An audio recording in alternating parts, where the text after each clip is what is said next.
नमस्कार, आप देख रहे हैं जनहित टाइम्स। मैं हूं आपके साथ समीक्षा तिवारी। किराए पर कोख, कुछ साल पहले ये टर्म काफी सुनी जाती थी। इसमें जरूरतमंद महिलाएं 9 महीने तक किसी और का बच्चा अपने पेट में पालती और डिलीवरी के बाद पैसे लेकर लौट जाती। धीरे धीरे इस बंदोबस्त की शक्ल बिगड़ती चली गई। विदेशी कपल्स सरोगेसी टूरिज्म के लिए आने लगे, यहाँ तक कि भारत को बेबी फैक्ट्री कहा जाने लगा। तब हजारों ऐसे क्लिनिक थे जो गरीब महिलाओं की मजबूरी से कमा रहे थे। सरोगेसी के लिए मानव तस्करी तक होने लगी थी। सरकार एक्ट लाई, लेकिन ये गोरख धंधा रुका नहीं, बल्कि भीतर ही भीतर फल फूल रहा है। दरअसल भारत में मेडिकल ट्रीटमेंट की कम लागत विदेशियों को चिकित्सा पर्यटन के लाभों का उपाय करने के लिए खींचती है।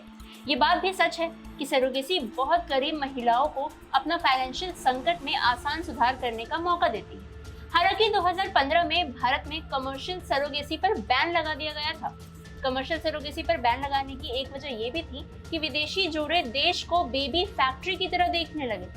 यहाँ दूसरे देशों की तुलना में सरोगेसी की कीमत 6 से 10 गुना तक कम थी, इसलिए वे यहाँ आते, सरोगेट हायर करते और बच्चा लेकर वापस लौट जाते।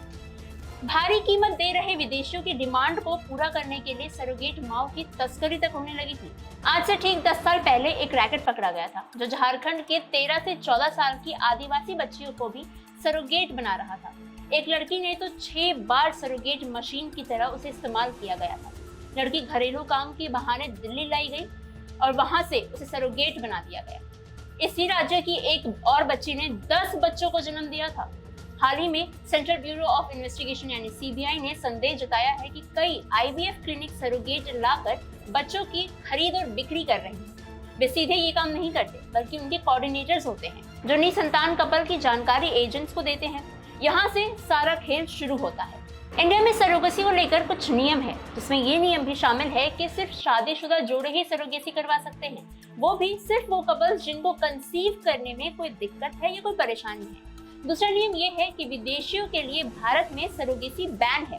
साथ he live in couples, transgenders या सिंगल पेरेंट्स को सरोगेसी की अनुमति बिल्कुल भी नहीं है। महिलाओं के लिए ये कहा गया है कि कोई भी महिला एक ही बार सरोगेट हो सकती है और सरोगेट बनने के लिए भी क्राइटेरियाज हैं। शादीशुदा और बाल बच्चे वाली महिलाएं ही सरोगेट बन सकती हैं। साथ ही एक सबसे अहम नियम ये है कि बच्चे की डिलीवरी यानी जन्म के बाद कपल्स उसे अपनाने से इनकार नहीं कर सकते। लेकिन ये सिर्फ कागजी नियम है। कड़वा सच तो ये है कि इन नियमों के लागू होने के बाद भी अंदर ही अंदर ये सारे कार्य कांड हो रहे हैं और तेजी से हो रहे हैं। आपकी इस खबर पे क्या राय है, हमें कमेंट सेक्शन में जरूर बताएं। देश और दुनिया की यूं ही तमाम खबरों के लिए बने रहे जनहित टाइम्स के साथ।